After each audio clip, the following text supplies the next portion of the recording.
The iPad Air 4 compared against the 2020 iPad is kind of a head scratcher, right? From the outside, they look almost identical, and from a performance perspective, they feel almost identical. So which one comes out on top? Let's find out.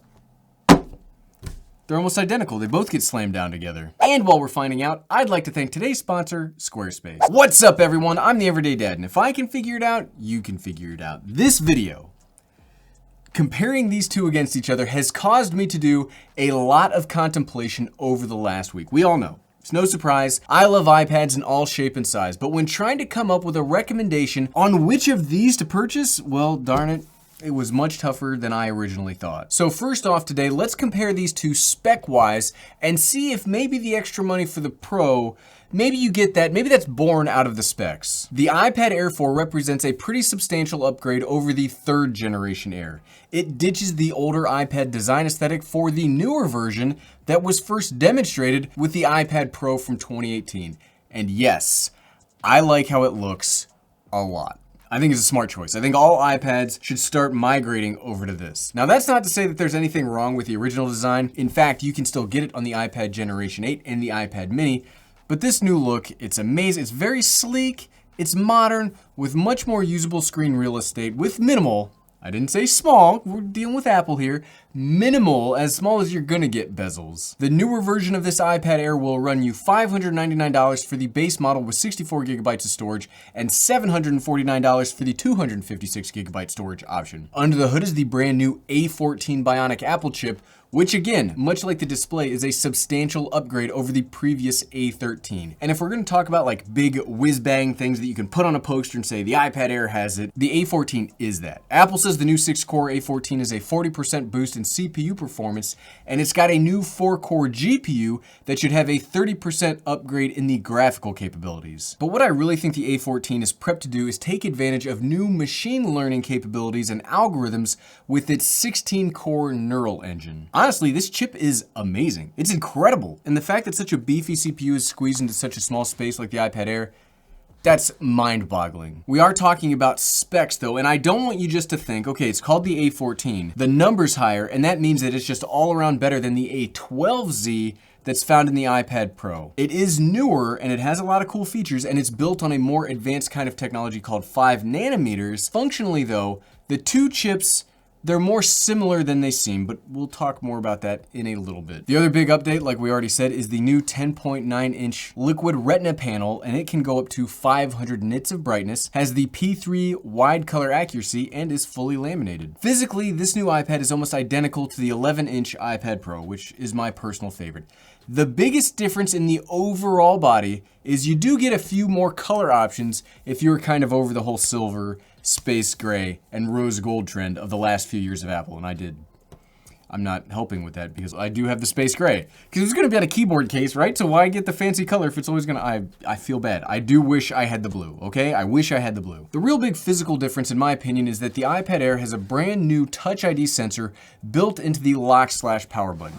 It doesn't have Face ID, you unlock it by just tapping this little thing right here. Over to the iPad Pro. Now on this, you do get two sizes, 11 inches for a $799 base and a 12.9 inch for $999. Under the hood, like I said earlier, this does have the A12Z processor, which it's not a 14, it's a 12, but it's still very powerful and it compares well against last generation's actual laptop processors. This thing, it's a tiny Titan, whatever other euphemism or other way to say powerful, this thing has it. Obviously, the displays are a little bigger if you do get the Pro over the Air, but besides that, you also get ProMotion technology in the iPad Pro display, giving you up to 120 Hz refresh rate and slightly brighter at up to 600 nits. On the storage side here, there are many more options with the Pro, going from 128 gigabytes at the base with 4 models up to 1 terabyte at the top end of the storage. The iPad Pro also has Face ID built into the front-facing camera if you do prefer being able to unlock your display or conduct your verification with your face instead of with your fingerprint. There are some camera differences here too. With the iPad Pro, you can see this just has a single camera. The iPad Pro also has a LiDAR camera on the back. Okay, blah. Enough talking about the specs. How do these two really function separately since they look so similar? But that's That's it, right? That's the big question. That's the big question. These things look almost identical when you place them next to each other. And I think that's a good thing. Like, that's not a bad thing. That's a good news story for the iPad Air. Which of these is the iPad Air right now? Which one? Which is the iPad Air? It's this one. You do get a lot of the same functionality as the iPad Pro without spending at minimum $800 for the Pro model. But that did kind of make this video tough to make. Yes, the two iPads have different internal processors, but honestly, the differences, they're kind of more academic. Like, does it really make a difference in your day to know that the transistors built into this iPad Air's processors are slightly smaller because they're built with a new chipset manufacturing technique? Probably not. When we stack the two chips up directly against each other, the A14 is a 6-core processor and the A12Z is an 8-core processor. So if you do things that take advantage of more cores, things like video editing, which is what I do a lot of, the iPad Pro will still have the performance advantage. Now I could throw up all sorts of benchmarks, but it doesn't really matter all that much in a day-to-day use, right? Another thing that you might notice when looking directly at these two iPads is the separate refresh rate because of the ProMotion on the iPad Pro. This will seem a little more seamless and a little more smoother when things are moving on screen. Say, for example, you're swiping between windows or playing video games or moving between programs. The issue we're gonna run into here for this video though is you're not gonna be able to see what I'm talking about. This video is being recorded in 30 frames per second, so you're not gonna be able to see the difference. Is there one? Sure, if you have the two iPads right next to each other, the iPad Pro will look a little smoother. But if you look at them separately, you won't be able to tell a difference. You won't be able to tell a difference. I know I'm gonna catch flack for this. I get it. 120 hertz is the new hot thing to be mad about on the internet. We've apparently moved away from being mad at notches. Now we're mad at refresh rates, but you're not gonna be able to, it's just not that striking of a difference. If you have to have the smoothest operation, or you have a program that performs optimally with more frames, then sure, make the decision based on the screen technology for that. But just for aesthetics, I don't know that I'd spend the money on it. If you were like the rest of us normal people, you will be perfectly fine with what the iPad Air is rocking. Something that is actually a functional difference between the two is the unlocking and verification method of both iPads. Face ID for the iPad Pro and Touch ID for the iPad Air. And okay, I get it. This one is gonna land me in hot water because I've been banging the drum for Touch ID for almost a year now.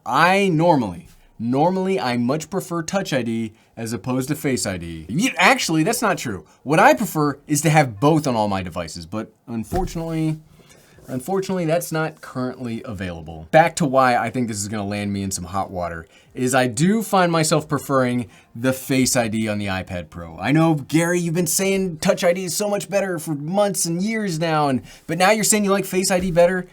I don't know what it is. I don't know what it is about the Touch ID. It works perfectly fine. You get a lot of control over it because it could be in a different kind of orientation and where your hand's gonna be. I get that. But I keep my iPads in a keyboard case 100% of the time. Okay, I keep my iPads in a keyboard 98% of the time. The only time these things come out of these cases, so I'm taking a thumbnail for a YouTube video or I'm taking some other kind of picture of it. That's the only time these things are not in these keyboards. And one of the reasons I do that is because I don't always want to interact with the body of the iPad. Sometimes I just want to work off of a keyboard. But if you want to validate something or use the built-in password system, you have to use the Touch ID, which means you have to reach up and tap. I know that it seems like such a small problem to complain about, and Gary, you're just complaining about this to complain about it. But when you consider if you are in a place where you don't need to wear a mask, on the iPad Pro, it's seamless. It's seamless. You don't even have to think about it. A password comes up, scans your face, you're good. It just works. But on here, if I have to reach up to tap this, I might as well just type in my password. It's the same thing at that point. And I did think, honestly, when I heard about this system, when the iPad Air was announced, I thought I was gonna use this all of the time and I thought I was really gonna like it. But the more I use it, the less I like it. But I appreciate that Apple is pushing forward their technology because they needed something here, right? Without raising the overall cost of the tablet, they couldn't put in the Face ID camera, so they did this because they didn't want to take away Touch ID totally. So I'm glad we've got something. The next difference is something that I would consider to be a real deal maker or deal breaker, depending on how you plan to use these devices. And that's the different storage options on display. We said this at the top, the base model Air has 64 gigabytes of storage, and the base model Pro has 128 gigabytes of storage. And yes, That's a pretty big difference. If you do want more storage on the Air, your only other option is to go to the 256 gigabyte model at $750. That's a pretty big jump. That's $150 for 128 gigabytes of storage. It is double, again, the amount of storage from the base iPad Pro for $50 less, but I would argue the difference between 64 gigabytes and 128 gigabytes is operationally, like, it's not as big of a difference to go from 128 to 256. 64 to 128, gigantic difference. 108 to 256, big, but not the same thing. So is the lower cost really worth it when you're kind of getting stuck with a low amount of usable space? That's gonna come down to how you plan to use this. Much like the iPad Generation 8 with its 32 gigabytes of storage, if you only plan on using this to consume content, or you really leverage cloud-based storage options primarily, sure, the 64 gigabyte is probably fine. Some of that space, though, much like on any device, you'll have to sacrifice some of that for the operating system, and as more updates come out, you'll lose more and more space, but I guess anything's better than 32 gigabytes. If you are planning on doing any kind of creation on the iPad itself, I would say the 256 gigabyte version on both iPads are the bare minimum. I have the 256 gigabyte version on the Pro. That is the bare minimum. One of the nice similarities between the iPad Pro, specifically the 11, and the iPad Air is they do share most of the same accessories between them. This is the Magic Keyboard for the iPad Pro. This is the Folio keyboard for the iPad Pro. You just swap them. They work both. So if you do have an older version of the iPad 11 Pro and you're looking at upgrades with the A14, well, there you go. Most of your accessories will continue to work. The only thing I would caution is to make sure that you don't cover up the Touch ID sensor with any accessory. That's not something you need to worry about with the Pro, but I do have at least one case that I can't use with the Air because it covers up the Touch ID. And then there you go. All of your quick unlocking and verification, it's out the window. Out the window, like a bird. Bird, woo! There are other smaller differences between the tablets. The iPad Pro has the better speaker system, a little more RAM, that LiDAR camera that you'll use once and then never again. But functionally, like day-to-day use, they are very, very similar. But at the end of the day, so what, right? Which of these two comes out on top? We're in another tough spot where there isn't an easy, buy this one, it's better in every single way for the same price purchase. There's no easy answer here. So, if you already have an iPad Pro 11 from 2020, is it worth side grading to the Air for things like the newer processor, Touch ID, and maybe single core performance? No, I don't think so. I don't think so. The iPad Pro will perform better in certain situations and it still has the higher quality display. Like I said earlier, Touch ID just does not have the usefulness that I had hoped, and it by itself wouldn't be a reason for me to switch from the Pro to the Air. But let's say you don't have an iPad. In that situation, which one should you get? If you're looking to spend the least amount of money possible, then absolutely get the iPad Air. Even a budget iPad Pro from 2018, the iPad Air is still gonna be better. This is a great little tablet, and I've enjoyed using mine over the past week or so. But if you do need a little bit more storage, by the time you upgrade this, there isn't that big of a price difference between the two, and I'd probably go with a Pro in that situation because this also goes on sale all of the time now because it is an older tablet, and you might be able to find it at the same price or cheaper than the higher end iPad Air. The problem with making this video though is neither of these is a bad tablet. Neither of these is bad, and trying to make a recommendation on one or the other is tough because neither is bad and they are both so close to each other that the biggest differentiation will come down to certain usabilities that you might want.